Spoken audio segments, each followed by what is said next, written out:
Good morning. Good morning. How's everybody doing today? Wonderful. Welcome to Chicago. My name is Kara Heifel. I'm the Illinois State Director for Mike Bloomberg's 2020 campaign. Thank you, everyone, for coming today. And thank you to Olive Harvey for having us and for opening up their space for such an important event and to address these important economic topics today. In a moment, we're going to start our program, but I want to do two quick things. First, I want to introduce you to our team. If you want to learn more about our campaign, the topics addressed today, get involved, volunteer, we'd love to have you. You can find them in the I Like Mike shirts all around. Secondly, I'd like to acknowledge the public servants we have with us today. We have Commissioner Donna Miller of Linwood. We have Alderman Gil Villegas of the 36th Ward. We have Columbia, South Carolina Mayor Steve Benjamin.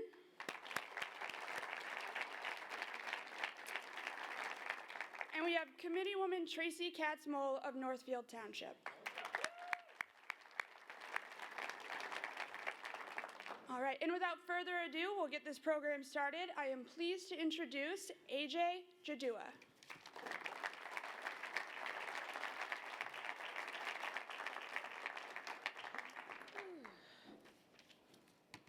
Hello, my name is Agilyn Jadua. I'm 27 years old, and I am a resident of the west side of the city of Chicago, and I want to welcome you all this morning.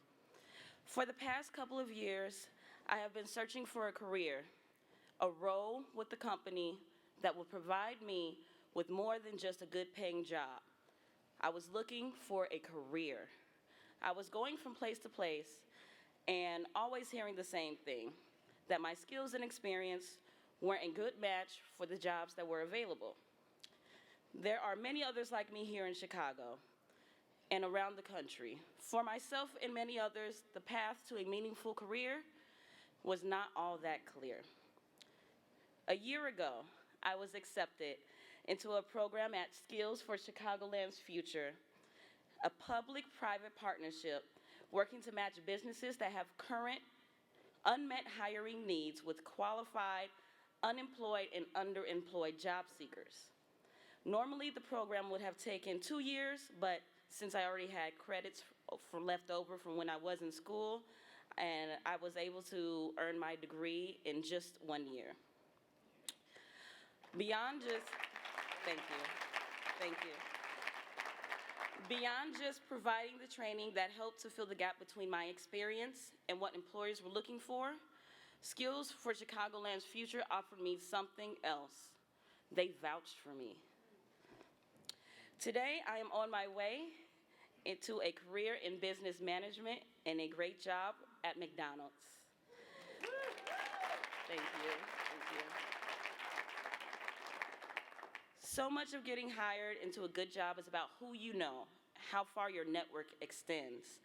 Even if you have the right skills, if you don't have access to the right people, finding a job will be much more difficult. That's what programs like Skills for Chicagoland's Future can do, and why they can be a model for other training and education programs. You get both the training and the support that you need. Mike understands.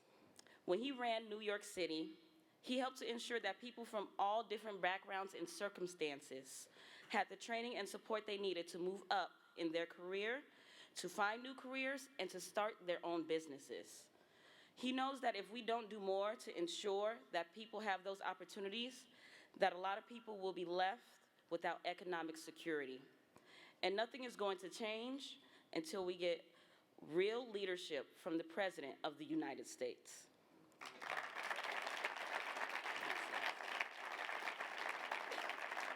And that's why I'm honored to introduce Mike. I had the opportunity to meet him in New York and talk about my experience. I didn't expect him to be that interested. I didn't think we had very much in common. Not only was he deeply interested in how I found my career, but he wanted to make sure others could learn from my experience. Now Mike is running for president, so he can take what he has learned from being a businessman and mayor of New York City, and from conversations with people like me, and make sure that more people around this country have the same opportunities as I have had. As president, he will make training and education and job creation a priority. He is clear-eyed about the challenge of getting anything done in Washington. But unlike President Trump, he is a doer, not a talker, and will work with anybody who is willing to put the American people first. This presidential election is critical to the future of our nation.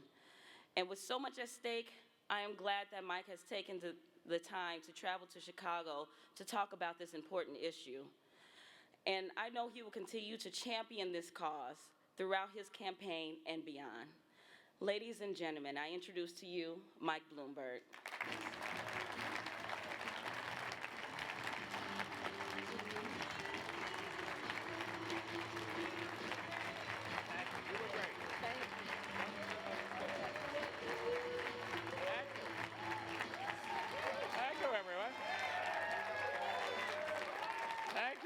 Thank you. Please sit down. AJ, thank you, and let me thank everyone here at Olive Harvey for hosting us.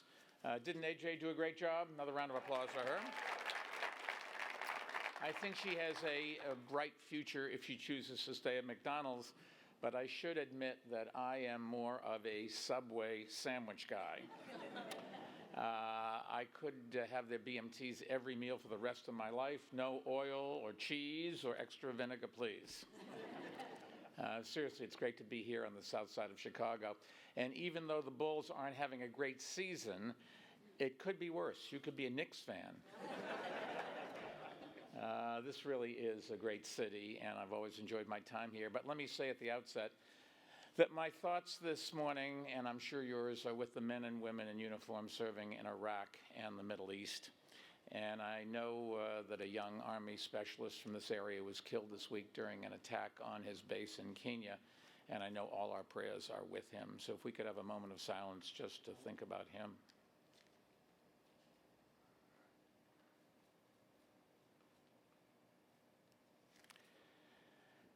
That's a tragedy, and now I think we face even more extreme threats from Iran. The situation is still unfolding, but in any crisis, it's imperative that the commander-in-chief think through all the implications of his actions or her actions with the help of her or his top advisors and not act rashly or recklessly. And I certainly hope the president does that. But unfortunately, as we all know, that's just not in his nature. And that's one of the reasons why I spoke at the Democratic National Convention in Philadelphia back in 2016. And I said that he did not have the characteristics that we need as president. And at a time when our nation should be unified, he has spent 3 years dividing us by party, by race, by ethnicity, and by religion. A few months ago, President Trump was in Chicago to give a speech. And as he usually does, he equated immigrants with criminals. He often does that, and it's become almost normal. Well, I've got to tell you, it is not normal, and we can't ever let it become normal. And the fact, yes, look, the fact is immigration doesn't threaten America. It strengthens America. And you've seen that right here in Chicago. I've seen it in New York, and you see it in towns around the country, and they've all seen it. And today I'd like to address another fact that the president tries to deny. The U.S. economy is working just fine for people like me. It really is. But it is badly broken for the vast majority of Americans. The president says this is the greatest economy in the history of America. Well, yeah, the stock market is at an all-time high. But almost half the country doesn't own any stocks, and the top 10% own about 85% of the market. So nearly all the gains from the market are going to a select few. That's not fair, and it's not sustainable either. We have to change it, and as president, I promise you I will. The president also talks about record low unemployment, but 53 million Americans, nearly half of all the workers, are making an average of only $10.22 per hour and earning $18,000 a year before tax. That is not enough to escape poverty, no less raise a family. But President Trump has pushed for an increase in the minimum wage? No, he has not. It's been the same $7.25 for 10 years, 10 years. Think about what happened during that 10 years. The cost of the average home has gone up by more than $100,000, and the cost of health care has gone up by $3,000 per person. If the economy were actually healthy, Americans would be seeing in their pockets, but they're not. And changing that will be one of my top priorities. Now, yes, you can applaud. Now that starts with raising the national minimum wage to $15 an hour, which we've done in New York, and expanding the earned income tax credit and increasing the child tax credit so that no American worker has to raise a family in poverty. In fairness, our country faces serious economic problems and faced them before Donald Trump took office. And that's one of the reasons he won in 2016. He promised to fix the problems. But instead, I think he has made them worse. He has broken promise after promise. Let me jog your memory for a moment. Remember the candidate Trump that promised to deliver for regular people, the forgotten Americans? Well, President Trump passed the biggest tax cut in history, and nearly all of the money went to people who did not need it, like me. Remember when candidate Trump stood up in front of the General Motors factory in Lordstown in Ohio, and he promised to keep it open? In 2018, that plant closed down. Remember when candidate Trump promised to save the American steel industry? Well, he didn't. And before Christmas, U.S. Steel announced that it would cut up to 1,550 jobs in Michigan. Remember when candidate Trump promised to protect the American farmer? Well, last year, farmers lost billions of dollars, and many lost their farms as a direct result of the tariffs and trade wars. Again and again, candidate Trump made economic promises to working people that he had no intention of keeping and no ability to do that, and by a president who doesn't keep his word. Today, the share of national income going to workers rather than to investors is near an all-time low. Too much wealth is in too few hands and too few places as well. We have an economic inequality that's distributed unfairly across this country. Yes, there are a handful of big cities that have boomed, including New York and Chicago, but too many people in the boomed regions are excluded from sharing in the prosperity.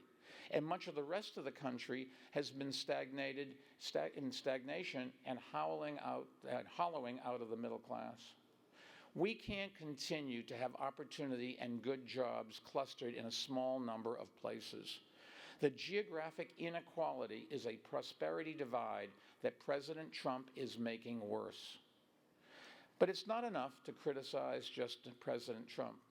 We need to elect someone who can actually deliver real change, not just talk about it, and create more good jobs with good salaries all across America. Just make some empty promises. And that's why I'm here today. We need to build what I call an all-in economy. It's an economy where all Americans benefit from good jobs and rising incomes all across the country. Now, I know we can do that. Why? Because we did it in New York City in the 12 years I was mayor. And I want to help communities all across the country do it as well. I know how to create jobs and build businesses, not because I played a business leader on a TV show, but because I've actually been one in real life. So today, I'm announcing a concrete strategy for spreading good jobs and good pay to places where they don't exist now. My strategy starts with a basic premise. The federal government is grossly underinvesting in America and Americans.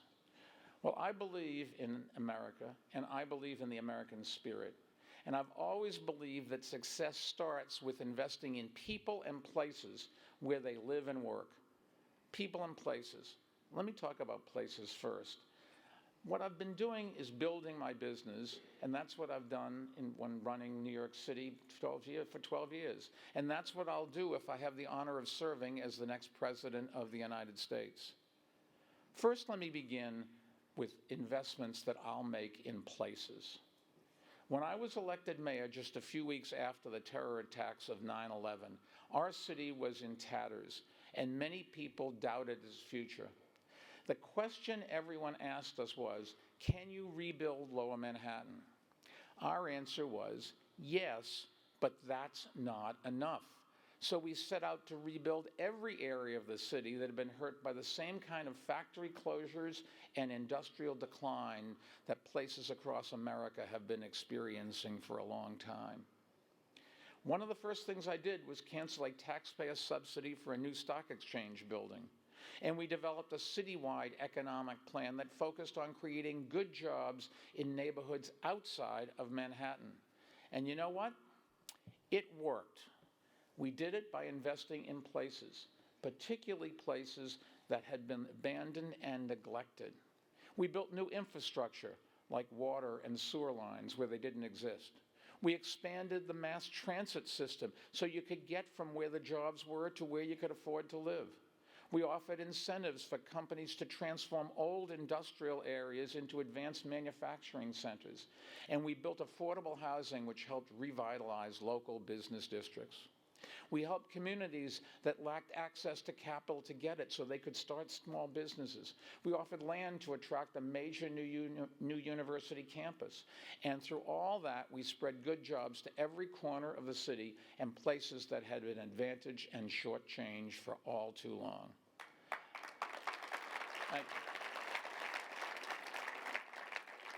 I know we can do that across America, especially in small towns, rural areas, and neighborhoods like this one where good jobs are all too scarce.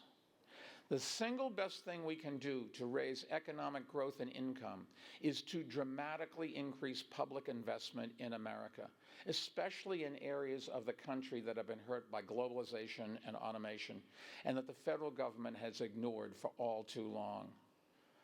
Other countries are already doing this.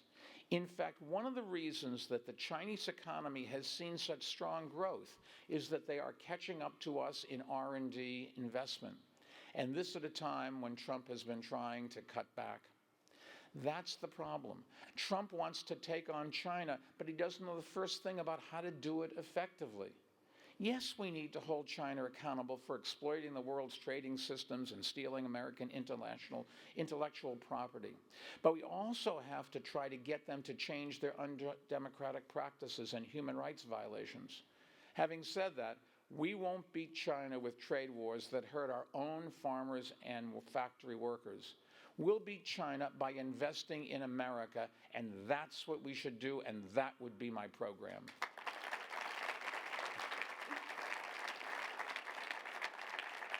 We'll spread that investment across America through a new effort to build something that we're going to call job factories.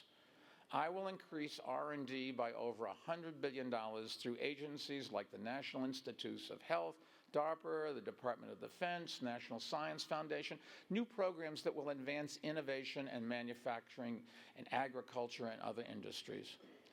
Now, those jobs won't typically be new physical plants, those job factories. Instead, they'll be investments built on strengths that already exist in communities.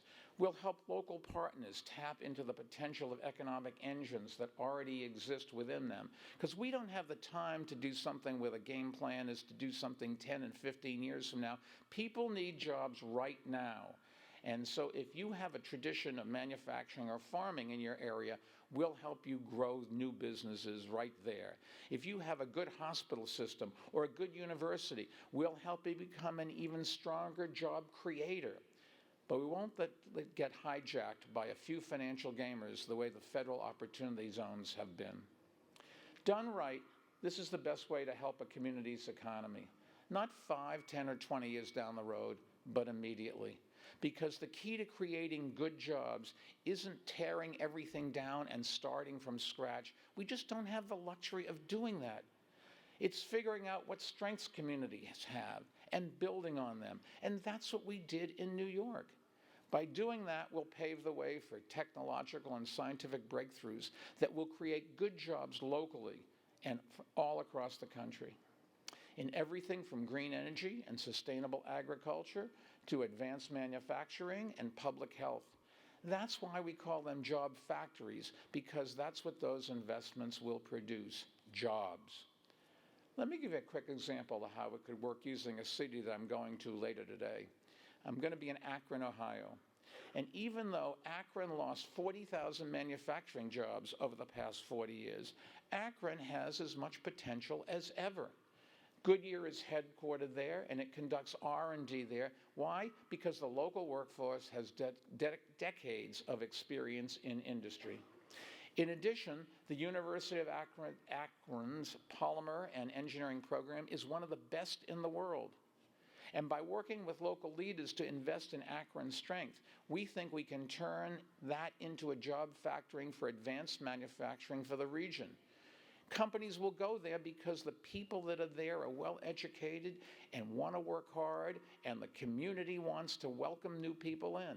We just need to give them a little bit of help to advertise it and get people to come, and maybe a little subsidy here and there. We can do that not only in Akron, but we can do it in communities across this country. And as a precondition to receiving funding, I'll make sure that local governments will have to show that they have concrete job-creating projects for all communities in the region, including women and people of color, who will participate in this growth and benefit from it. Also, they'll have a public schedule as to when and where those jobs will be, so the press can hold our feet to the fire. So it's just not another announcement. We're going to make sure everyone knows when we create those jobs and how long they last. For too long, the scam of promising something and delivering nothing has just kept us going downhill, and we've just got to turn it around. Now, investing in places to spur more good job growth also means investing in their infrastructure, and that's where government can come in. As a candidate, Donald Trump promised that he would transform the nation's infrastructure, but he's done nothing. It's another broken promise that is hurting our country. I have a long track record of investing in infrastructure, and as president, I will improve and expand roads and bridges, water systems, and the other infrastructure, just as we did in New York. And in rural areas, we'll provide every single American with access to high-speed internet through wireless, fixed broadband, and rapidly emerging satellite services that are getting better and better, thanks to new technologies and investments from new entrants into the field.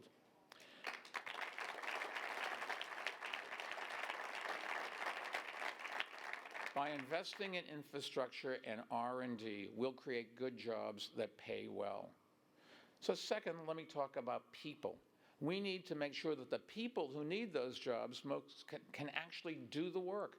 So let's move about talking from places to investing in people, because too many Americans just don't have the support and opportunities that my generation had. Growing up, my father never made more than $6,000 his best year in his life. I was luckier. 15 or 20 years later, my first job paid $9,000 a year, and it lasted for 15 years until I got fired. But as my mother once told me, we never knew anyone whose name was in the newspaper unless it was in the crime or the obit section. So we didn't have any influence. We went out, and I followed my mother and father, and they taught me hard work and honesty. Back then, if you remember, even a high school diploma was enough to have a good career, buy a house, raise a family. None of us ever worried about our jobs being automated out of existence. It just wasn't a concept that we thought about. But over the past few decades, technology has eliminated millions of good-paying jobs across our country, and that's a trend that is continuing. We have to tackle this challenge head-on, and not by promising to bring back jobs that are gone forever, as President Trump does.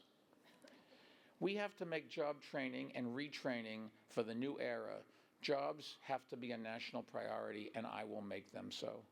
We have to invest in our community colleges like this one so they can connect more Americans to good-paying jobs, and I will do that. We have to lead a major expansion of apprenticeship programs, and I will do that. The dignity of a good job with good pay is so important, and I'm going to help all Americans get the skills they need to get those jobs, and with hard work, let them share in the American dream.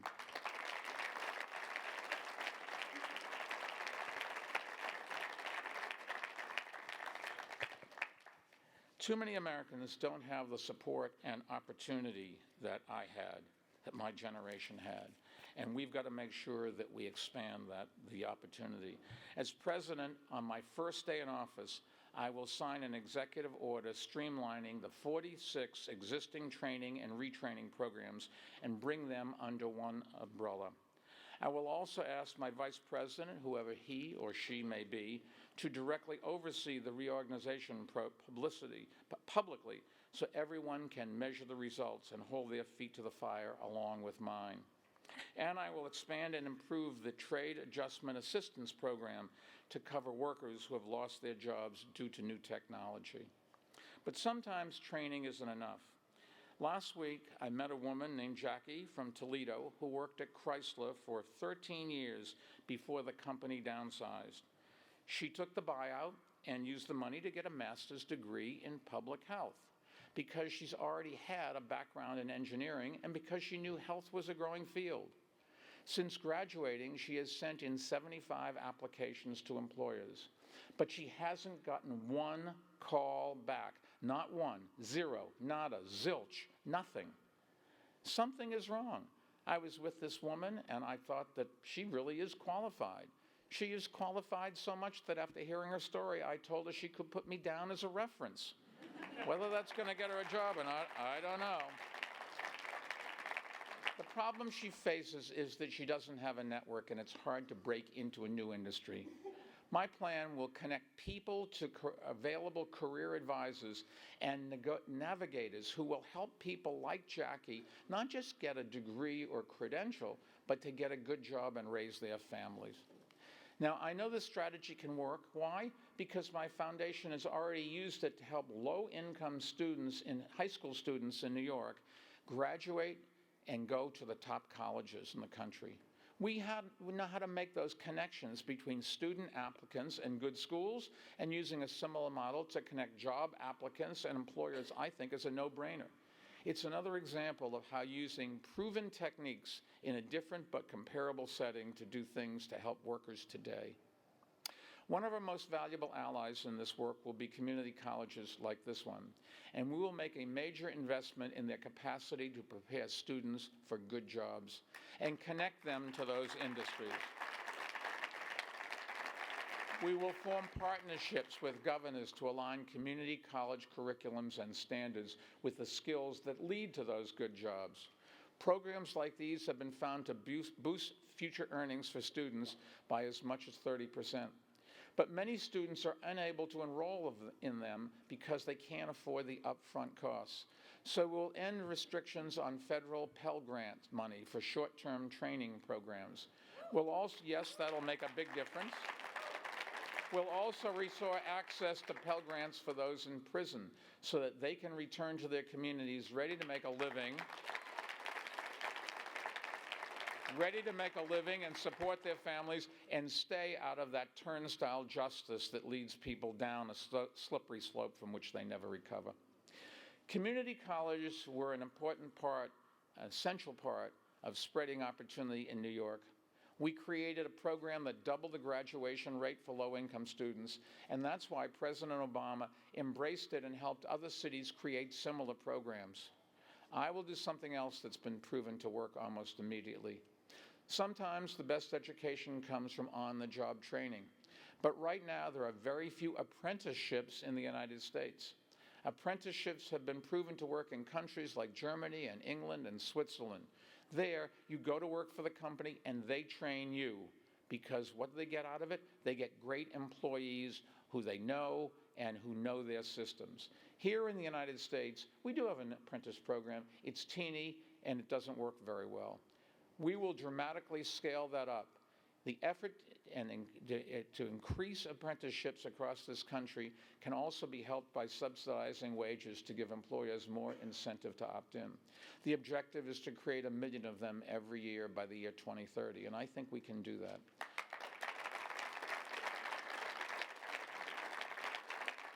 This will be good for workers who get training and experience and will open doors for their careers.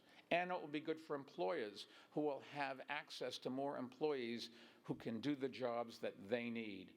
That's one of the things you've got to count about. We've got to make sure that the employers benefit out of all of these programs as well, or they're not going to be here, and then the jobs that we want to train people for aren't going to exist.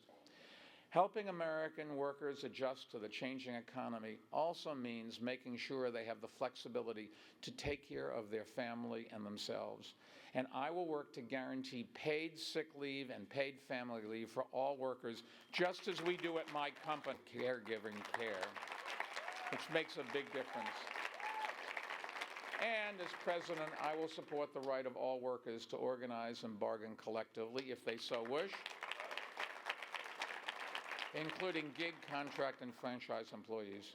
Now, I know a lot of presidential aspirants say they're going to create good jobs. But for me, creating good jobs is not something I just talk about. It's something I have spent my whole career doing. First working for somebody else, then with my own company, then for the city of New York. Others shake their fists and point to scapegoats and make promises that they can't deliver on. I think we've had enough for that. I believe we need a president who's actually done it and who knows how to get things done. That's the job of being president, and that's the message I think we need to replace Donald Trump. He's counting on the economy to lift him to victory, and he's hoping to face a career politician who's never created any jobs. Well, let me tell you, I'm going to take him on over the economy, and I won't let him get away with selling the American people more empty promises.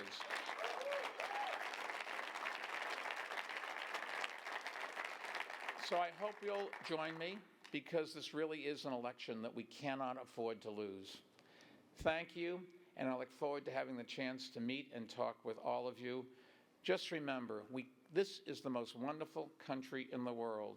We have young men and women overseas trying to make sure that we don't lose that. We should make sure that we don't lose it domestically. God bless and thank you.